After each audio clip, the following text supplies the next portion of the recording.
こんにちは、ネイジの稲本です。こちらのチャンネルは旅や日常の Vlog を配信するチャンネルです。今回紹介する動画は日本に帰国するまでのヘルシンキ滞在の様子をお届けするヨーロッパ編シリーズ最後の動画になります。前回は空港近くのマリメッコアウトレットの紹介をしたんですけれども、今回は定番コースのマリメッコ本社のアウトレットを紹介します。駅からの行き方も詳しく紹介していますので、よかったら参考にしてください。今回はヘルシンキの観光はしなかったので、詳しく知りたい方は以前も紹介している2023年の北欧旅で紹介していますので、よかったらそちらの動画を参考にしていただけたらと思います。それから以前紹介した格安のスーツケース、7回のフライトでどうなったかっていうのも動画の後半に紹介しますので、よかったら最後まで一緒に旅を楽しんでいただけたら嬉しいです。それから本編に入る前にですね、皆様に、ちょっとヘルシンキの交通系アプリの紹介をしたいと思います。これはですね、現地に到着してから、ダウンロードするよりは事前に日本にいる段階でダウンロードしておいた方が使い勝手が良くなりますので、あと購入方法も少しだけ紹介したいと思いますので、もう少しだけ本編に入る前にお付き合いいただけたらと思います。まず検索画面にHSL でこのマークですね、こちらの方を開いていきます。そうすると、こういう画面になりますので、スキップしていきましょう。はい、そうしたらですね、アカウントを作るっていう風にあるんですけれども、これはなくても大丈夫です。そのままゲストとして利用するっていう風にこちらの画面の方をチェックします。はい、そしたらどこからどこに行きますかっていうのをこういうふうに表示できるんですね。でこれが中央駅、ヘルシンキ中央駅になるんですけれども、中央駅のところからマップから選びましょう。なのでここから選んで、スターティングポイントにして、でどこまで行きましょうって言ったら、例えばマリメッコだったら、この辺で HE ってやるとヘルトニエミ、こんな感じで出てきます。なのでこれでだいたい31分かかりますよとか、16分で行けますよとかっていう風に、これもバスとか表示があるので、これで行きましょうってやるとこんな感じで表示が出てきます。これでだいたいじゃあいくらかかるのかっていうのも、このチケットのところに A、B っていう風に書いてあるんですよ。なのでだいたいヘルシンキの周辺を観光する場合はこの A、B チケットでいいんですけれども、空港まで行く場合は ABC チケットが必要になるので、それに合わせてチケットを買うことになります。で私はよく間違えてですね、結構間違えてっていうか、効率の悪いチケットの買い方をしていたんですけれども、例えばシングルチケットってあります。もしチケットを乗らずに検察官が乗ってきてチケット見せてくださいって言った時に、チケットがない場合は100ユーロの罰金を支払うことになりますので、これを間違いなくで、Buy your ticket on time ってあるんですけど、これはね、このチケットを買った時間からチケットの有効時間がスタートしますので、私はだいたい電車に乗る直前に買うようにしています。ただWi-Fi とかそのアクセスが不安定な場合に、電車に乗った後にチケットを購入するとさっきの罰金の対象になってしまうので、心配な方はですね、乗る5分ぐらい前からもちょっと操作を始めてやられるといいかなと思います。もちろんね、時間に余裕があればもっと早めからでもいいと思います。で例えばこの AB っていうのとABC っていうのがあります。で今、アダルトで 3.2 ユーロってあるんですけれども、これが1回のチケットで、使える、金額になります。お子様は、半額というような感じになります。はい、で、支払い方法はクレジットカードで支払うのが基準になってきますので、こんな風にカードの、画面が出てきますので、 JCB カードはね、ほとんどね海外では利用できないので、ビザとかマスターが基準になってきます。でアメリカンエクスプレスも使うことができます。はい、で1回ちょっとこれで、購入はしませんので、私はちょっと1回戻ります。で、マルチジャーニーティケットっていうのがあったりとか、あとデイティケットっていうのがあります。これを選ぶような感じに、期間が長い場合は選ぶような感じになります。シングルチケットっていうのは基本的に今日ここだけ行こうとか、ちょっと周辺をぐるっと回るぐらいだったらトラムを乗り継いで行ける時間内、何分だったかな、はい、後でこれは、テロップ入れておきます。それからですね、マルチジャーニーティケット、by 10 to or 20シングルチケットっていうのは、これは、1枚のチケットを10枚バラバラで購入したい場合に使われるものになります。なので10枚券、回数券みたいなもんですね。でデイティケットってあります。これをよく皆さん利用されると思います。これをですね AB チケットを1日にするのか ABC を1日にするとか2日にするかっていうとですね、空港から私は今回空港からヘルシンキに向かう時に深夜1時発だったので1日チケットの ABC ゾーンを買いました。なのでこれだと空港から市内に行ってその日は1日トラムとか電車とかバスとか乗れるような感じになりました。でその後ですね AB ゾーンっていう風に変わっていくんですけれども、1日チケットは 1day で 2day っていう風になるんですけれども、これをですね購入した翌日からまず 1day を開くとですね12ユーロってなってますよね。でこれが 2day になると18ユーロになりました。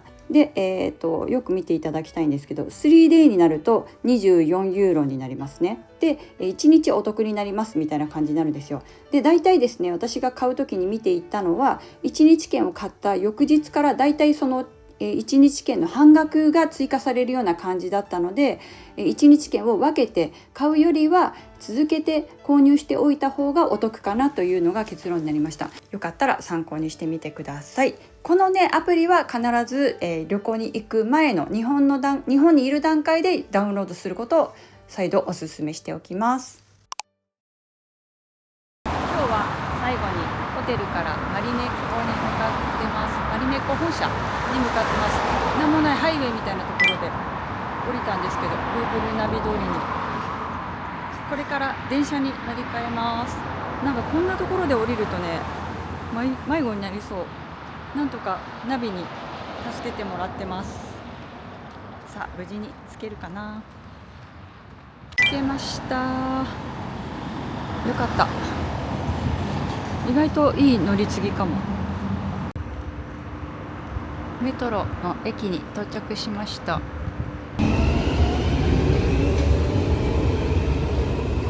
ハットニエミ駅に到着しました。そのまま読み方合ってると思いますが、多分ヘルシンキから来ると進行方向の出口なのかな。間違えずに行けるかな。エスカレーターを登って A の出口で外に出ます。結構分かりやすいと思う。駅からは少し歩きます。ここからね陸橋を渡るような感じですね。反対側はバスターミナルになってるので B から出た場合もそんなに大きな間違いはない。 B はこっちの反対側、そのバスがいっぱい止まってるとこなんで、ここから大回りしてちょっとここからずーっと道を渡っていく感じです。もう2回来てるから3回目なのでさすがに私も覚えましたよ。でこんな感じの高速道路を渡ってまっすぐ進みます。大きい通りは左側に渡っている方が後々楽かなと思います。マリメッコはこの左側の方にあります。でそこに乗りスタジオがある。私が泊まってるのはマルメなんですけど、ここにもありましたね。ここに泊まったらもう行き放題ですよね。すごいお部屋も広いし滞在すごい良かった。で今来たところはで今ずっとまっすぐ行ってるところです。そうするとね右側に内側にマクドナルドが見えてアウトレットはこっちの方になります。で旅してて思うんですけど YouTube って動画で分かりやすくて便利なんだけど海外に来ると結構ギガを節約しなきゃいけないので、私は普段ブログをメインに活動してるんですけど、でも今もう YouTube も同じぐらいになっちゃったけどね。でブログを書いてて結構旅のブログとかも細かく書いてるんですけど、そのブログを書くとブログを現地で検索してその後スクショしてで電波のないところでも探せたりとかするので、そういう風に私のブログも活用してもらえたらいいなと思ってます。なので結構ね動画と写真と同時にやってるのでスマホ出したりカメラ出したりしてちょっと忙しい感じですけど、趣味なのでお付き合いいただけると嬉しいです。朝早いと結構マリメッコを目指して歩いてる人が多いので、道はね比較的見つけやすいかなと思います。もうね間もなく到着なんですけど、私も今回楽天モバイルで海外利用2ギガ無料でついてくるんで、それを6月1日から帰国までの8日までで使おうと思ってて、結構節約しながら行動してますけど、だいたいね検索して普通に使ってインスタとかそんな見なければ400メガバイトで、もっと節約すればなんか現地のね Wi-Fi とかもっともっと節約すればなんとかね1週間ぐらい持ちますよ。なんでそんな感じでうまく使えればいいんじゃないかなと思います。海外 SIM もね悩むとこですけど、でも初めての方はやっぱり多めにある方が安心かなと思います。結構 Google ナビを使います。そろそろ到着しましたということで、到着しました。いいね。なんか去年も来たけどやっぱりこのエントランスからテンションが上がります。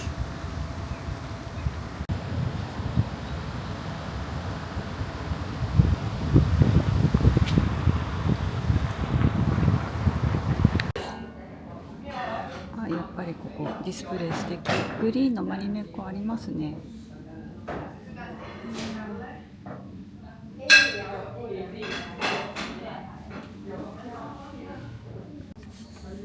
これユーロカンガスにもあったけど金額変わらないかも。55ユーロ。かわいいな。普通の生地も欲しいけどな。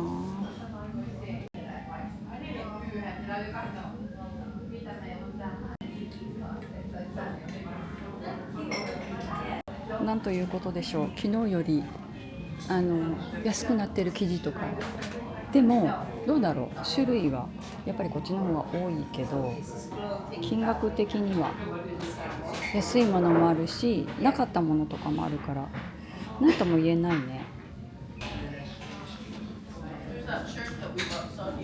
楽しいね、見てるだけでも。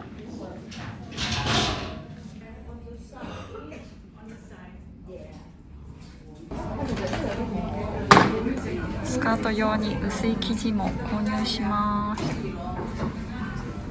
また布が増えるな。もう結構多く買ってるからあんまり買えないけど1メーターずつ。ちょっとラミネートのコーティングの生地購入してます。このいちごがめっちゃ可愛い。ついに買ってしまった。Pääosin 1,40 jotkut on 1,45 mutta 1,45 on asiakas maksaa.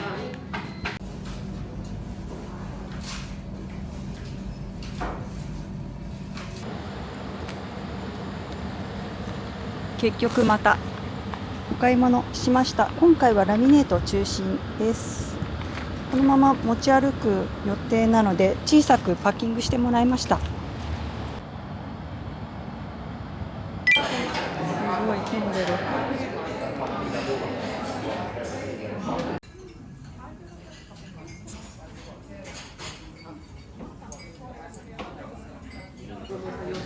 ちょっと覗くだけの予定だったんですけど、お腹空いたのでやっぱりいただくことにしました。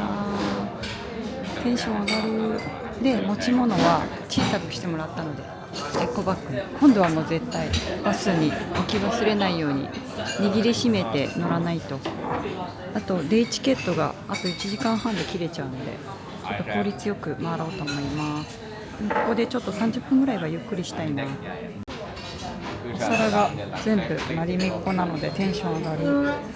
でこれがデザートでコーヒーとでスープランチにしました。でサラダは好きなだけ取れる。でもうねナプキン、昨日これ見て気になってたの、すごい可愛い黄色ですね。今なんかマリメッコ、あとグリーンのマグカップとか探してたんだけどディスプレイにはあるんだけどこのお店では扱ってないんだって。だからショップの方に行かないといけないみたい。ちょっとそこがね少し残念でした。結構期待してきたんだけどちょうど席が空いたので移動してきました。クッションカバーがめっちゃ可愛い。眺めもとってもいいです。少しゆっくりしようかな。本当は市場のスープ屋さんに行く予定だったんだけど、明日もあるので明日楽しもうと思います。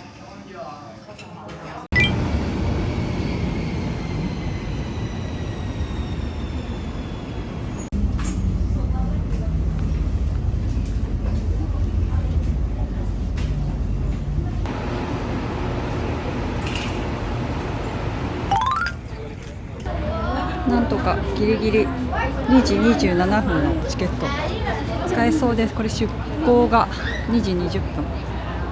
乗れればもう間に合うので、帰りはチケット買って帰ります。よかった。ちょっと逆光で見えないなこれ。こうやってくるくる回ってるからね、確認されます。結構検察の人いらっしゃいましたね今回。ちょっと慌ててマーケットの様子撮らなかったけど、また戻ってきたら撮れるかな。なんかにぎわってます。スオメリンナ島はもう前回一周したから、今回はゆっくりコーヒーでも飲もうかな。でもさっき飲んだばっかりだからね、ちょっとビーチ見てゆっくりしようと思います。チケットはどこにでもあるから、でクレジットの決済もできます。ビザとマスターですね。Täällä on lisää portteja auki.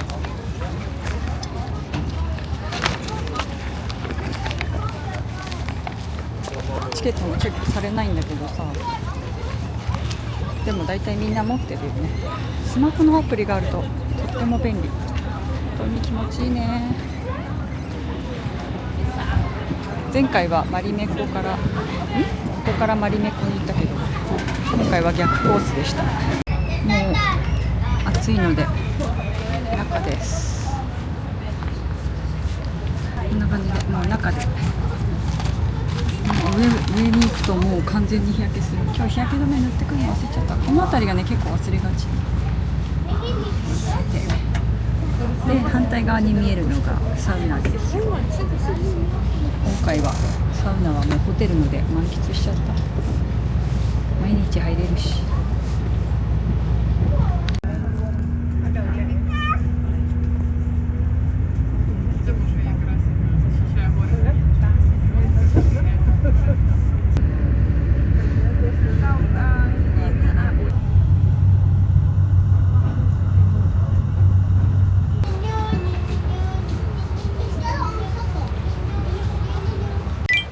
スオメリンナ島に到着しました。乗る人がいっぱい待ってる。来たのはこの観覧車があるところ。やっぱ波の音癒されますね。今回はヘルシンキ4泊ですけど、結構のんびり過ごしてます。前回行けなかったところばっかり中心に回ってますけどね。明日で帰国なので楽しもうと思います。ということで最初に教会に来てみました。中は入場料5ユーロ必要になります。前回中入ってる人いたから見えたんだけどね、今ね扉が閉まっちゃって中見ることできなかったです。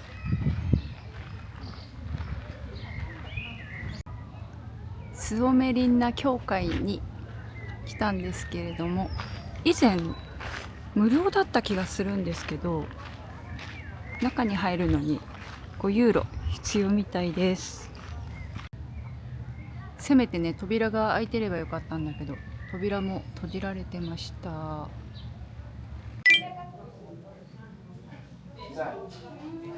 前回来なかったお土産屋さん、かわいいムーミンの靴下。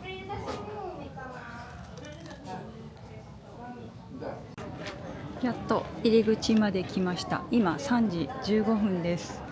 ここに到着したのが2時40分か。もう30分以上経ってるんですけど、前回来た時は1時間でこの島一周したの、駆け足で。走ってはないけどね。ゆっくり来るとこんな感じなんですかね。やっぱり2時間ぐらいあると余裕あるのかな。スオメリンナ島は昨年の動画でも紹介しているので、もし詳しく知りたい方はよかったらそちらもご覧いただけたらと思います。ちょっと中暗くて分かりにくいかもしれないけど、こんな感じです。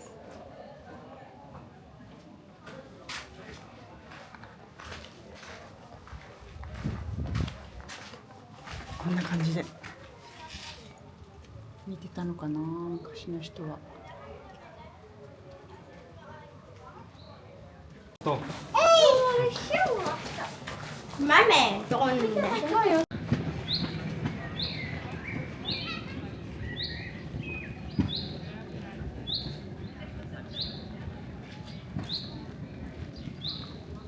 本当は全然コース決めてなかったから来る予定じゃなかったんだけど、だから日焼け止めも塗ってなくて焼けそう。これ何の花なんだろう。すごいかわいい。ちっちゃい小花が集合してる。あ、今日もいいお天気。日陰が気持ちいいです。スオメリンナ島は住居もありますよ。ここで暮らしてる方がいる感じ。また素敵なお花がありますね。意外と歩いてきたから距離があるかも。かわいいお花。なんていうお花なんだろう。つぼみがいっぱい。つぼみ？小花か。小花がいっぱい。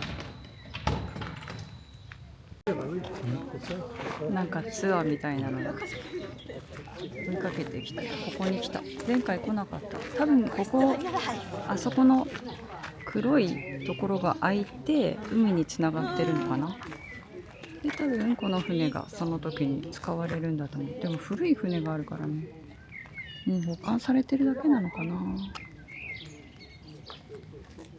説明してるのは英語じゃないから全然わからない。今さっき見えた黒いところが多分ここなのかな。で、さっき船が置いてあったところがこの辺りということなんだと思う。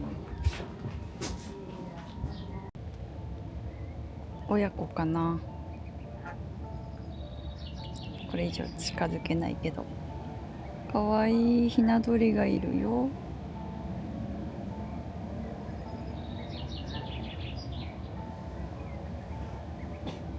のどかだな。すごいいいタイミングで近くでギター弾いてる人がいる。ナイスな BGM ですね。ありがたい。いやー、ヘルシンキの旅ももうこれで終わりっていうか、もう全行程これで終わりで、明日もう日本に向かって旅立ちます。長い長い旅でした。本当に最後ヘルシンキにしてやっぱり良かったな。なんかタバコ吸ってる人がいるのが本当にね、残念ではあるけれども、でもそれを除けば本当に自然豊かでとてもいい国、また来たいなって思える国ですね。ということで、もうね、いつ撮れるかわからないのでここで撮っておこうかな。締めの言葉を、締めのご挨拶をしようかと思います。旅の動画は、シンガポールのチャンギ空港のトランジットから始まりました。そこから旅の動画を追いかけてご覧いただいている方とか、あとたまたま偶然私の動画を見つけてくださった方とかいらっしゃるかなと思うんですけれども、今回も、動画を最後までご視聴いただきまして本当にありがとうございました。本当にありがとうございました。旅をしながら動画を編集するっていうのはやっぱりそう簡単ではないなっていうことも分かりましたし、で、私は旅が好きなので旅の YouTuber さんの動画とかもよく拝見させていただいてるんですけれども、もう本当にすごいお仕事だなっていうふうに感じました。YouTube 普段ご覧いただいている方とか、あとインスタでフォローしてくださってる方とか、なんかうるさいなこれがインスタでご覧いただいている方とかが声かけてくださって、旅を一緒に旅の時間を一緒に過ごしてくださった方とかもいらっしゃって、本当にありがたかったです。自分で手配した飛行機で何事も何のトラブルもなく無事に来れたのは本当に奇跡だなと思います。あと貴重品とか、まだね旅終わってないですけど、パソコン持ち歩いたりとか、この今使ってるカメラとか持ち歩いたりとか、スマホも一通り貴重品も全て盗まれたりとかすることもなく無事に過ごせたのは本当に何よりだと思います。で一番ねなっちゃいけない病気にはなってしまって、風邪をひいてしまったのはちょっと痛手だったんですけど、多分ねコロナだったのかなっていう感じではあるんですけど、でも熱下がったらあと喉の痛みだけで、あとは特に問題なく過ごせたから良かったかなとは思います。モロッコはちょっと緊張と初めての土地なので、いろいろねドキドキすることは多かったんですけど、船が来た。なんかいろんな国を旅してて本当に思うんですけど、日本って国はやっぱりすごく素晴らしい国だと思うんですけれども、やっぱり日本って島国なので結構オープンマインドな方って少ないんですよね。だから何か始めようかなとか思ったりとか、何かチャレンジをしようかなって思う時に、人がどう思うかなっていうふうにまず思ってしまうっていうのが、ちょっと私自分的にも悔しいなって思うところではあるんですけど、海外に来るとね、もう自分の意見をしっかり持って、あと反対意見もしっかり持って生活してる方が本当に多いなっていうふうにお話ししてても思いました。なんかまだ海外旅行とかされたことない方とか来てみると、どの国に行っても多分すごく感じるのは、初めて会った人同士がお話ししてるんですよ。もうすごい楽しそうに。それもだから5分もすればね友達になれちゃうぐらい、そのぐらいフレンドリーな方たちが非常に多いです。ヨーロッパに限らずいろんな国行っててすごく感じます。あとやっぱりね、英語は話せるといいよね。なんかもっともっと話せるとコミュニケーション取れるのになって思う。私はまだまだ片言の英語で覚えようとするとなかなか覚えられないっていうか、年齢的のもあるし、努力が足らないのでまだまだそういうことは足らないんですけれども、これからまた旅を始めようかなっていう時にはもう少し英語の英会話力つけたいなっていうふうに思います。思ってるばっかりでまだね前に進まないですけど、本当タイミングよくいい BGM が流れてて助かりました。いいチルタイムになりました。あそこで弾いてくれてる弾いてくれてるっていうかたまたまだよね。そろそろ船に戻ろうと思います。一緒に旅の動画を楽しんでくださった皆様、本当に本当にありがとうございました。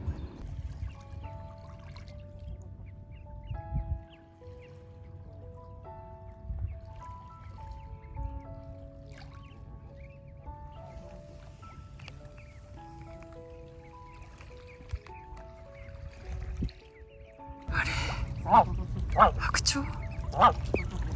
嘘。何が浮いてるのかと思った。羽休みしてる。なん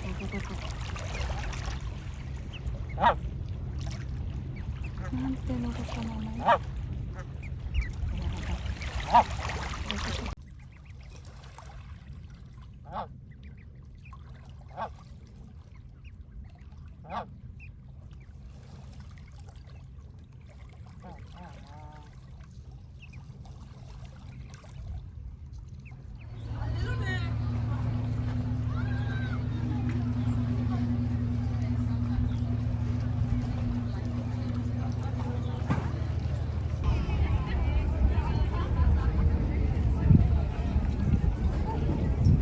今日の夕飯を探しに行こうと思います。これでお買い物したらもうホテルに戻る予定です。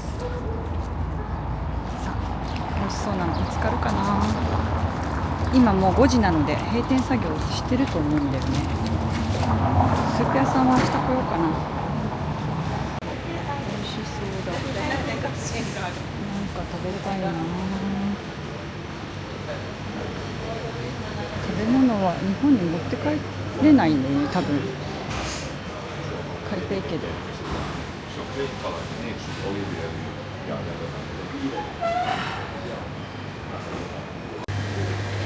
ここがいつも混むところで、今写真撮ってるこのおじさん、去年もいた。怖いのよこの人、すごい存在感じるの。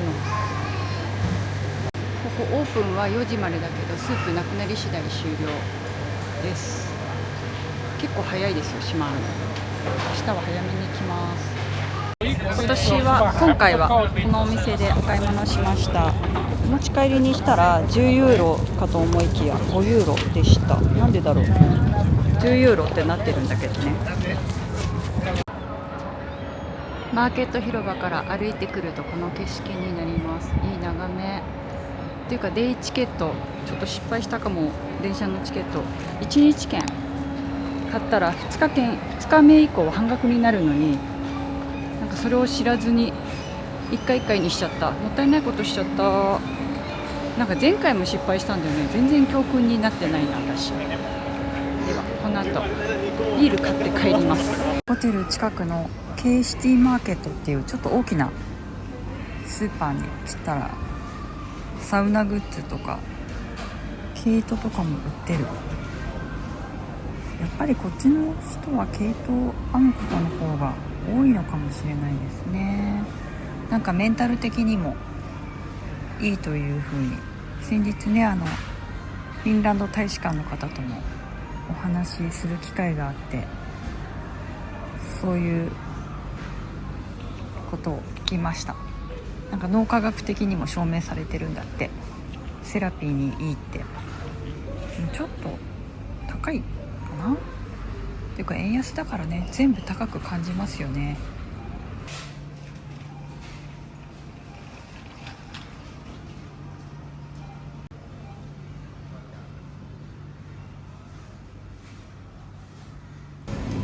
日本のお菓子が売ってる。ハイチュウとか、ハイチュウ3ユーロ15セントだって。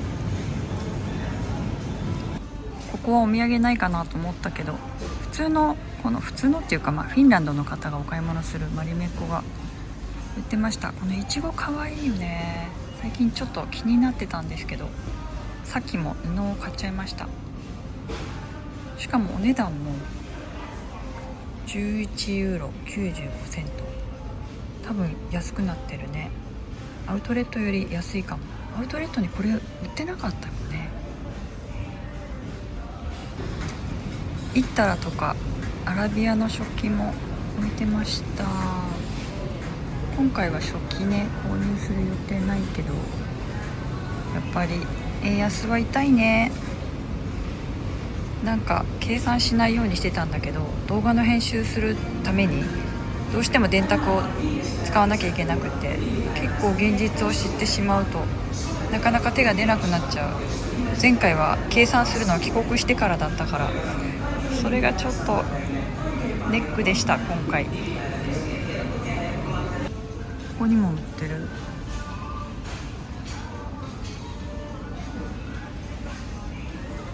この時マリメッコが10ユーロってことでちょっと興奮してたくさんカゴに入れてったら、レジでこれは会員だけの価格だってことを聞かされて、それを聞いてた周りの人が助けてくれて、代わりにねお買い物してくださったんですよ。でホテルに1回カードを取りに戻ったりとかしてたんですけど、無事にお買い物できて、今回も現地の人に助けられました。本当にありがとうございました。ということでマーケットでお買い物したイワシと、これレモン、いただいたレモンです。種がね全然入ってなかった。一緒にいただきます。ヘルシンキ最後の夕飯になります。ハイネケンもねノンアルコールだったの。全然気がつかなかった。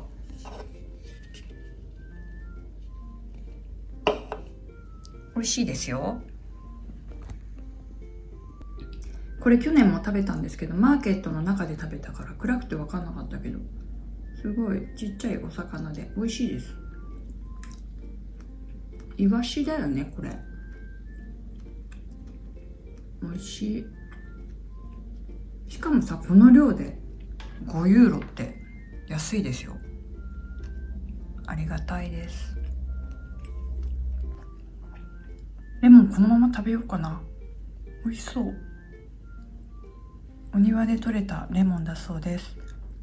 やっぱり日本に持って帰るのは NG みたいなので、このままいただこうと思います。ごちそうさまです。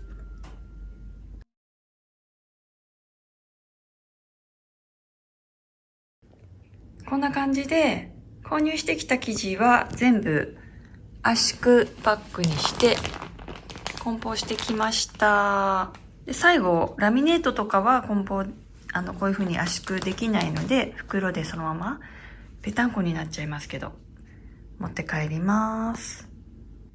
で圧縮したものを入れた状態だと、このスーツケースの大体半分ぐらいかな、片側の半分ぐらいになりました。こんな感じでピタッと入ってます。でこの上に洋服とかを梱包していきます。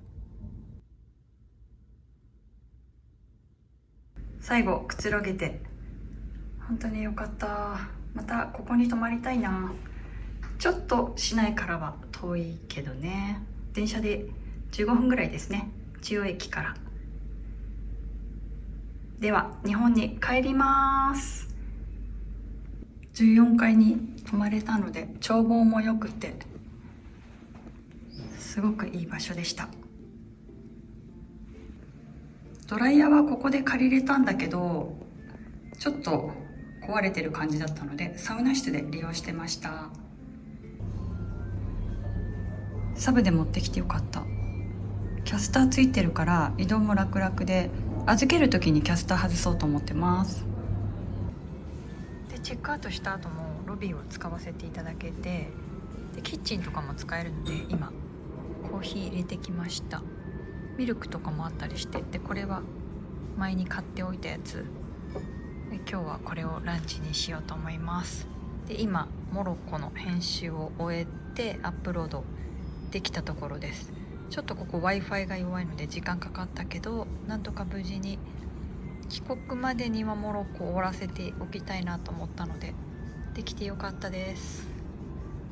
すごい開放感あって素敵な場所で、奥がレストランになっててこんな感じで、向こうがキッチンで、ここでよくね皆さんビリヤードされてましたよ。私も20代の頃、20代か20歳の頃か、オーストラリアでワーキングホリデー行った時も同じようにねビリヤードをしてたの。なんか懐かしい。こんな感じでもう少しゆっくりして、でだいたい2時ぐらいになったら出ようかなって思ってます。今12時半です。で2時頃に出て、で2時頃に出て1時間半チケットの時間があるので、空港までのチケットを買って、で1回ヘルシンキの中央駅に行って、カンピ礼拝堂の中にまだ入ってないんだよね。だからちょっとそれを見て、でまた戻ってきて空港に向かおうかなって思ってます。ただ今日はヘルシンキお天気こんな感じ、曇り空なんですよね。昨日あんなにいいお天気だったのに雨が降ってきそうな感じ。降らない前に空港を迎えるといいな。チェックアウトしました。荷物が2つで、駅のエレベーターが壊れてて、この後自力で降ります。電車まであと10分なので、でもねもうすぐそこだから近くて助かりました。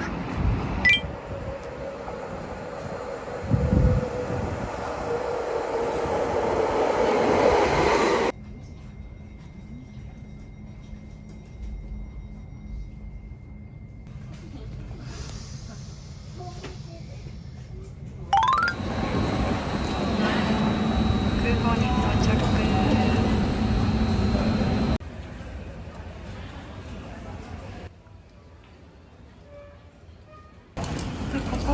端っこなんですけど、ここにタックスリファウンドの場所が、申請する場所があります。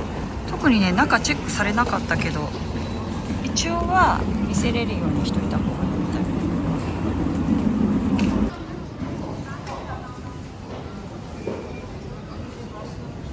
今回もラウンジで少し滞在しようと思います。今5時40分です。飛行機が8時になっちゃった。30分も遅れてる。入れるといいな今回は。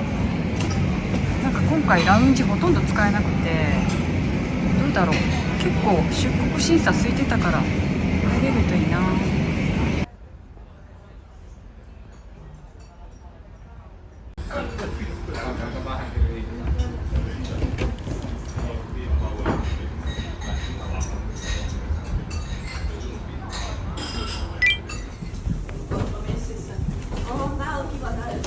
Während des Fluges können jederzeit unerwartete Turbulenzen auftreten. Sie sind deshalb verpflichtet. なんと最後の最後でトラブル発生。信じらんない。ミュンヘンに向かってたのに、ミュンヘン行きが30分遅れて、出発飛ぶのも30分遅れて、で今ミュンヘンに向かってたはずなのに違う街に行ってるみたい。ちょっと記録のために動画に残します。で CA さんに聞いても、まず向こうに着いてからじゃないと情報が得られないそうです。だから私どうすればいいんだろう。着いてから、しかも電気消えてるし、もう今夜の何時、これ9時半ぐらい、何時だろう。Google マップ見たらニュルンベルグというところに向かってるみたいです。どうなるんでしょうか。本当最後の最後でまさかのこんなことになるなんて。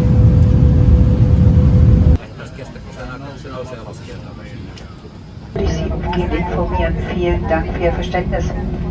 Ladies and gentlemen, welcome to Munich Airport. Please remember to keep your seatbelt fastened until we have reached the parking stand. The seatbelt signs have been switched off.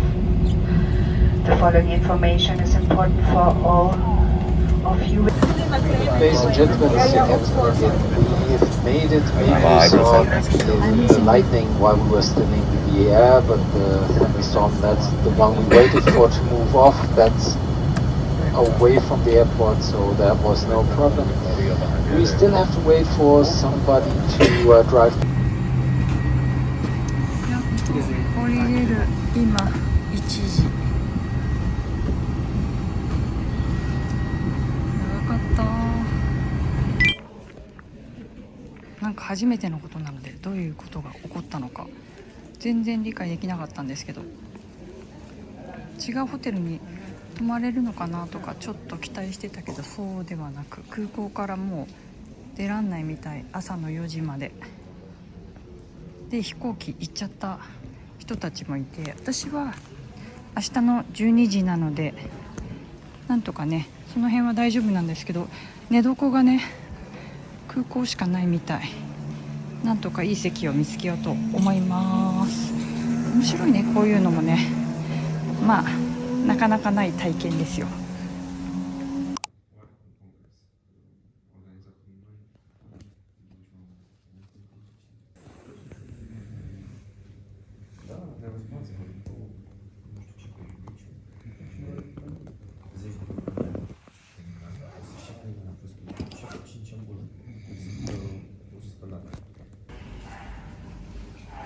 おはようございます。朝を迎えました。昨日はこんな感じでブランケットたくさん使えたので腰に当てながら寝たんですけど、痛いで少し。でももう今7時、結構寝ちゃったかもしれない。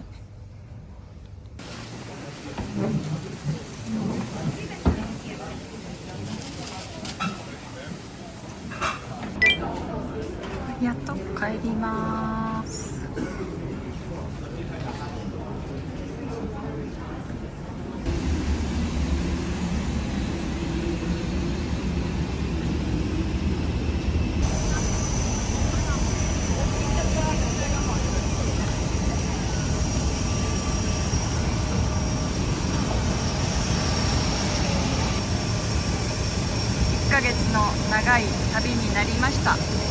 最後までご視聴いただきましてありがとうございました。無事に日本に帰ります。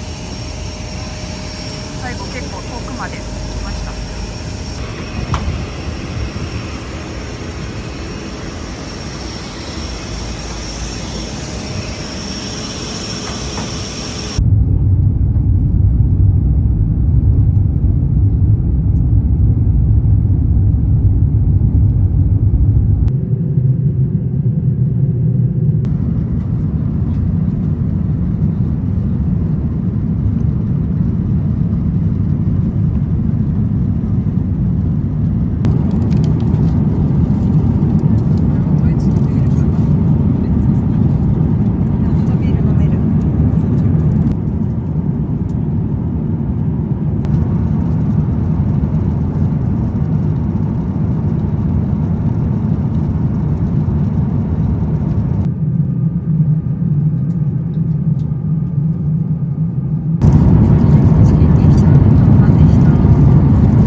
ということでヘルシンキの動画はいかがだったでしょうか。